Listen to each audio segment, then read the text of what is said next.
Salut à tous, j'espère que vous allez bien, que vous passez une très belle journée. Je vous retrouve aujourd'hui sur la chaîne YouTube pour une nouvelle vidéo et aujourd'hui on va parler manga et bande dessinée. Ça fait super longtemps que je vous en ai pas parlé et du coup je suis super pressée parce qu'il y a peu de temps je vous disais que c'est un genre dans lequel j'avais vraiment envie de me remettre et j'ai pas fait les choses à moitié puisqu'aujourd'hui j'ai 3 bandes dessinées et 3 mangas à vous présenter.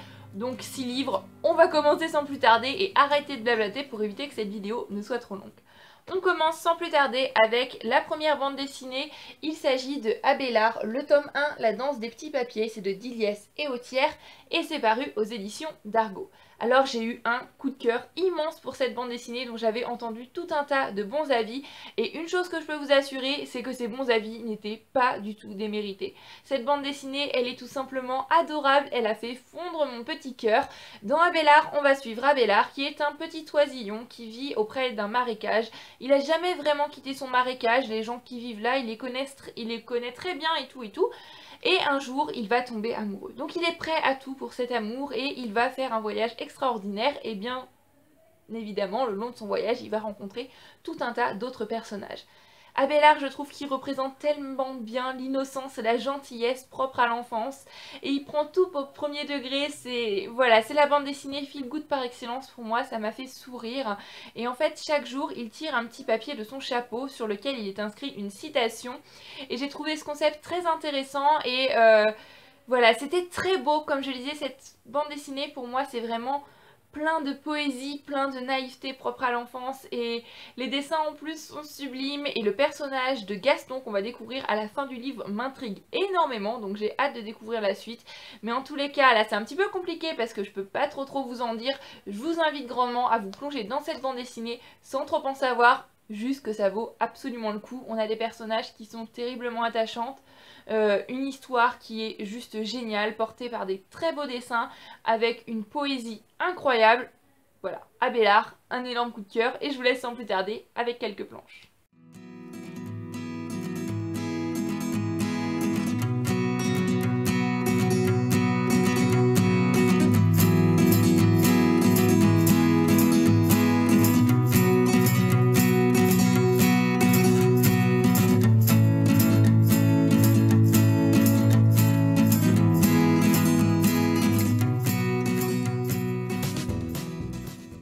J'ai ensuite enchaîné avec une bande dessinée dans un tout autre genre, il s'agit de Tokyo Home, c'est de Cyrielle Gloris, c'est paru chez Kana.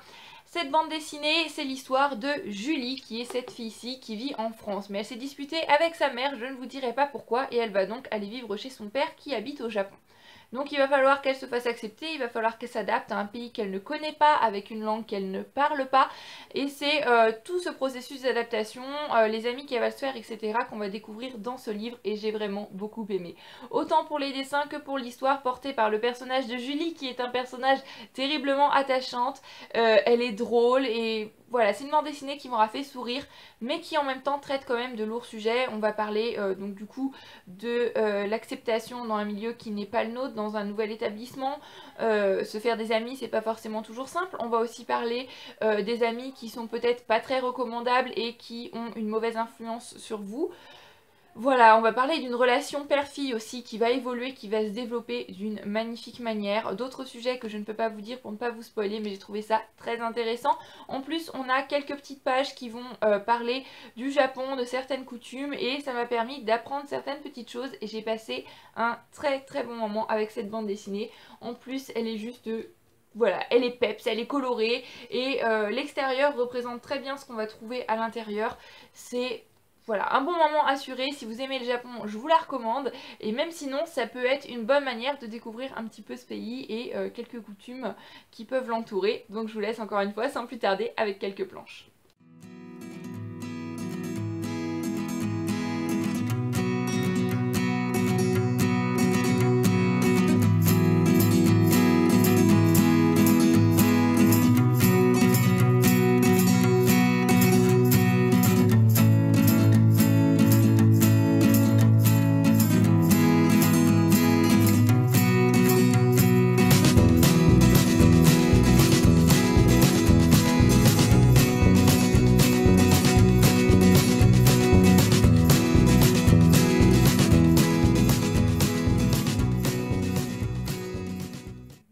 terminé avec les bandes dessinées et avant de passer au manga, j'ai lu Femmes en résistance, c'est de Wash, Autière, La Boutique et Pollack. C'est le tome 1 sur Amy Johnson et c'est paru aux éditions Casterman. Alors cette bande dessinée là, en l'empruntant, je croyais que c'était une série de bandes dessinées qui parlait des femmes qui ont fait la résistance pendant la Seconde Guerre. En fait j'avais juste lu Femmes Résistance. Mais pas du tout, c'est des bandes dessinées sur des femmes qui ont marqué le féminisme, des femmes pionnières de certains événements historiques. Et dans ce tome-ci, on va suivre Amy Johnson, qui est la première aviatrice britannique, il me semble, quelque chose comme ça. Et c'était tout simplement génial, c'était très intéressant, j'ai passé un très très bon moment. Donc on va suivre Amy Johnson à travers notre personnage principal. Notre personnage principal en fait est Amy Johnson, mais son histoire va être amenée par une dame qui va recevoir un héritage de sa grand-mère ou de sa tante qui est décédée, ça fait un petit moment que je l'ai lu. Et à l'intérieur se trouvent 4 lettres sur 4 femmes différentes avec des photos, des documentaires, etc. Et donc le premier est sur Amy Johnson dans ce tome là et ensuite on va découvrir les autres enveloppes avec les autres livres. Et donc cette femme va essayer de mener un petit peu son enquête pour découvrir le passé de ces personnages historiques, ces femmes qui ont marqué le féminisme et qui sont vraiment des femmes extraordinaires. En tous les cas j'ai vraiment beaucoup aimé Amy Johnson, découvrir son histoire parce que je ne connaissais absolument pas cette femme. Et à la fin du livre on a un petit feuillet si vous voulez avec des photographies, voilà, rétablir un petit peu la vérité parce que c'est vrai que la fin de l'histoire dans la bande dessinée n'est pas vraiment la manière dont la vie d'Amy Johnson s'est terminée. Donc on a le petit documentaire en fait à lire à la fin et c'est tout simplement génial, c'était très très intéressant, j'ai beaucoup appris tout en passant un très bon moment, j'étais vraiment plongée dans l'Angleterre des années 30 et voilà. Pourtant, j'y connais pas grand chose au monde de l'aviation, mais cette bande dessinée, elle a su m'intéresser quand même, et pourquoi pas lire un petit peu plus de choses sur le sujet. Le seul petit bémol que je pourrais dire à cette bande dessinée, c'est au niveau des illustrations. J'avais un petit peu l'impression que tous les visages étaient dessinés pareil, et qu'il y avait juste la couleur des cheveux ou la coiffure qui changeait à quelques nuances près. Du coup, par moments, c'était un petit peu difficile de trouver quel personnage était qui. J'étais un petit peu perdue, c'est le seul petit bémol que je peux dire, mais malgré tout, j'ai quand même beaucoup appris, et je pense continuer la saga, même si j'ai un petit peu de mal à me repérer parmi les personnages, mais peut-être que ça va venir au fur et à mesure. Et en plus ces objets livres, je les trouve tout simplement magnifiques. Je vais vous montrer rapidement le feuillet avant de vous laisser avec quelques planches. Donc voilà, c'est vraiment un petit peu comme un feuillet documentaire, on a des photographies, c'est trié selon sa vie et elle a une vie vraiment passionnante, très intéressante et voilà. C'était un très très bon moment et je vous laisse sans plus tarder avec les planches.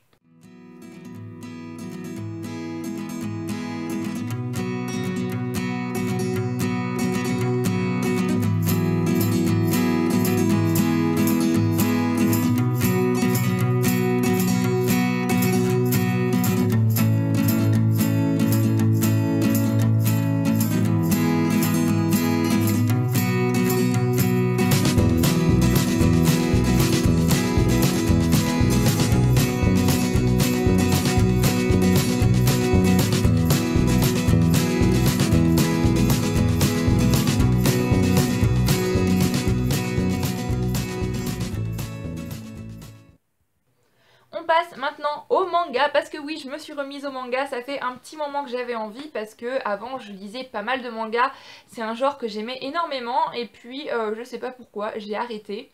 Là je me suis dit que j'allais reprendre et j'en ai lu un, j'avais tout de suite envie d'en lire un autre encore, je suis vraiment à fond dans les mangas en ce moment. Donc je vais vous en présenter 3, ces 3 premiers tomes parce que quand je suis allée à la médiathèque, comme je vous le disais dans la vidéo In My Library Bag, je ne pouvais pas emprunter autre chose que des tomes 1 en fait parce que les suites c'était des suites dont je n'avais pas lu le premier tome donc ça aurait été un petit peu compliqué. Donc on va commencer sans plus tarder avec Adekan, c'est de Tsukiji Nao et c'est paru aux éditions Ototo et j'ai beaucoup aimé cette bande dessinée, ce manga pardon, même si c'est pas mon préféré des 3. Dans ce manga on va suivre cet homme qui fabrique des parapluies et qui a la fâcheuse manie de ne pas vouloir mettre ce qui correspondrait en fait à un caleçon, donc ses appareils génitaux sont à l'air libre on va dire, et on va aussi suivre ce policier qui est toujours sur des enquêtes un petit peu compliquées, qui va lors d'une enquête faire la connaissance de ce vendeur de parapluies et se dire que c'est pas possible la manière dont rue s'habille, on peut pas se promener comme ça, donc il va essayer en quelque sorte de le rééduquer si je puis dire, il y a une amitié qui va se créer, et il s'avère que ce vendeur de parapluies a quand même certaines capacités qui ne sont pas négligeables dans l'aide des enquêtes, donc ensemble ils vont mener les enquêtes, et en fait c'est toujours le même méchant si je puis dire, mais ils n'arrivent pas vraiment à l'attraper, donc voilà, chaque chapitre c'est un petit peu comme une nouvelle enquête, mais on a quand même un fil rouge et les personnages sont juste terriblement attachants. Lui, le policier, je l'adore. Et voilà, on a une très belle relation fraternelle entre le policier et sa sœur, et une relation entre le vendeur de parapluie et un autre personnage, je ne vous dis pas qui. C'est vraiment des relations complètement différentes, mais c'est très intéressant de voir le contraste. Et voilà, j'ai passé un excellent moment, ça m'a fait rire aux éclats par moments. Il y a des moments, c'est quand même un petit peu hard, je dirais, un petit peu sanglant, où j'étais là, oh voilà, moi qui aime pas trop le sang, les trucs un petit peu violents, etc. Malgré tout, ça va, ça passe. Il y a juste un chapitre avec un chien, je vous en dis pas plus, mais là, moi, c'était vraiment très compliqué à lire. Mais je pense lire la suite parce que franchement, c'est des petites enquêtes, c'est drôle, c'est frais, c'est... Voilà, c'est un très bon moment.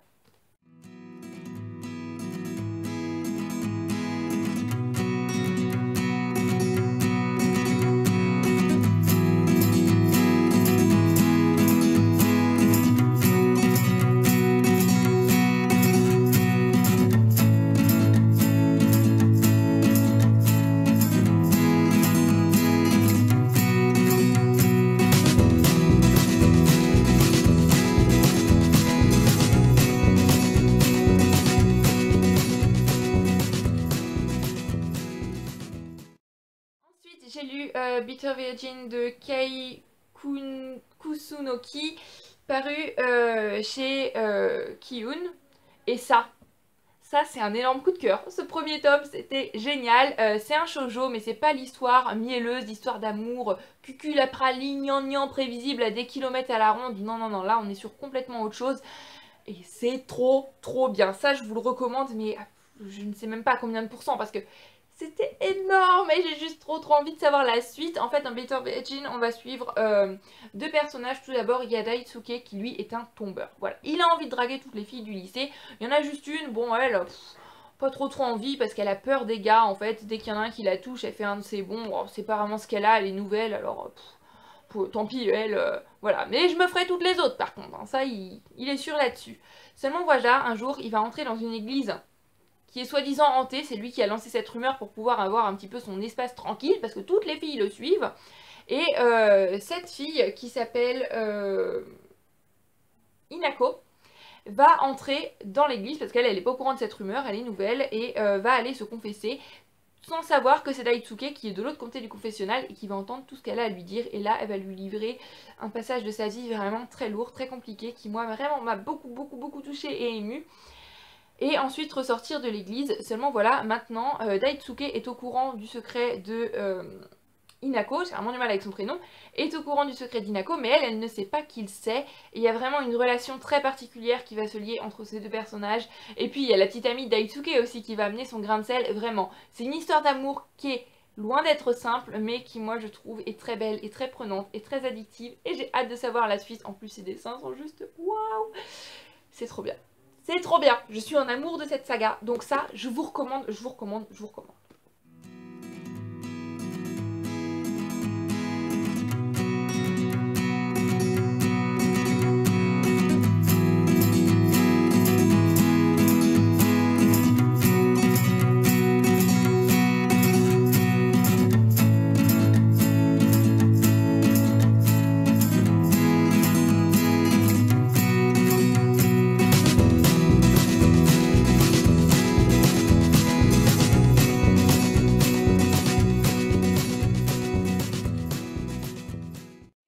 Avec les mangas, j'ai lu Barakamon, donc c'est de Satsuki Yoshino, c'est paru chez Kiyun aussi.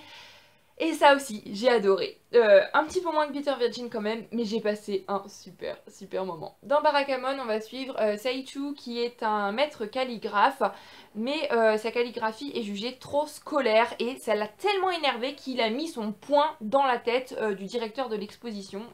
Et suite à ça, son père l'a envoyé voilà, rafraîchir un petit peu ses pensées et puis se calmer sur une île où il va essayer d'avoir une calligraphie un petit peu moins scolaire. Et c'est tout ce village qui va l'aider et il va apprendre de chaque personne du village et notamment une petite fille, je ne sais plus trop son prénom, je suis désolée, j'ai un petit peu du mal avec les prénoms japonais, une petite fille qui va souvent venir chez lui et qui va l'aider, qui a sa vision propre de la vie, qui utilise des mots d'enfant et puis qui parfois sort des choses, on se dit oh mais comment elle sait ça? C'est hilarant et c'est une très très belle relation qui se construit entre Saichu et entre cette petite fille et voilà, j'ai juste hâte de savoir la suite, c'est trop mignon, c'est génial et voilà, je trouve ça juste trop mignon. On ressent vraiment toute cette bulle enfantine, voilà, l'innocence qui est propre aux enfants. Ils ont cette capacité parfois à vous dire des choses avec une innocence incroyable, des choses que nous on n'ose pas dire pour on ne sait quelle raison. Et puis d'autres fois ils vous sortent quelque chose comme ça, on se dit pourquoi est-ce que tu dis ça? Voilà, et c'est exactement ça avec cette petite fille, c'est... Voilà, c'est les enfants qui vont enseigner aux adultes tout un tas de choses sur la vie et c'est tout simplement génial, j'ai beaucoup aimé ce manga également.